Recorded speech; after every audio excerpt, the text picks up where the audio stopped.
All right, to Tel Aviv now, as cash-strapped Israeli students have found a new way to relieve their financial plight. They can get easy money by simply posting positive tweets for the government and clicking the like button.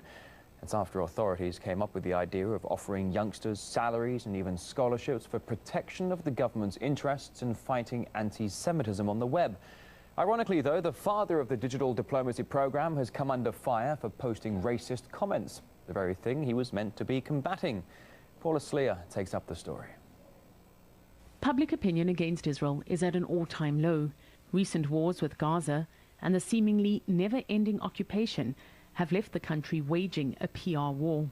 This is a very massive wave of this false propaganda and attempts to legitimize, our right to defend ourselves and even our right to live in our historic land. So we have to do everything to tell the truth.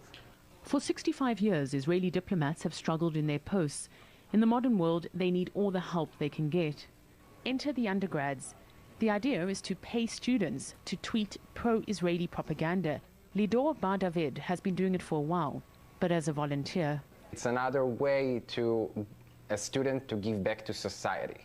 Even in Israel, you have a bunch of people, a few people at the Foreign Affairs Ministry office who do social media for their living. So it's okay for people to getting a salary on this kind of work.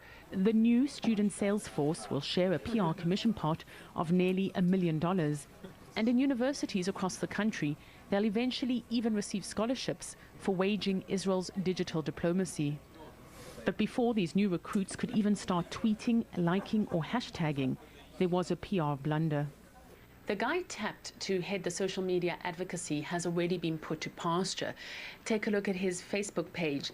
Daniel Seaman is known for being abrasive to the foreign media, but that's not all. Seaman called Palestinians stupid in an expletive-laden rant. Critics pounced, taking the opportunity to question the basic ethics of the new approach. So you're basically turning a human being into a human commercial. Uri Agnon is a second-year philosophy student who says he won't be signing up. He's angry with his government trying to tell him what to think.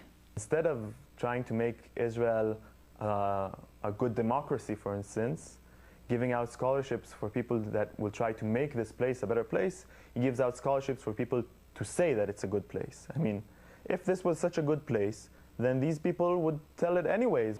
Those in opposition say there will be some major whitewashing, and using students to tweet pro-Israeli propaganda is part of that.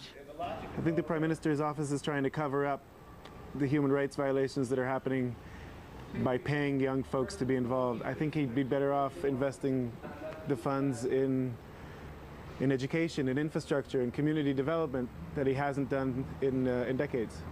Israelis are no stranger to war, but at the online frontline, it's an unenviable battle to turn public perception of Israel from zero to zeitgeist. Paula Sleer, RT, Tel Aviv.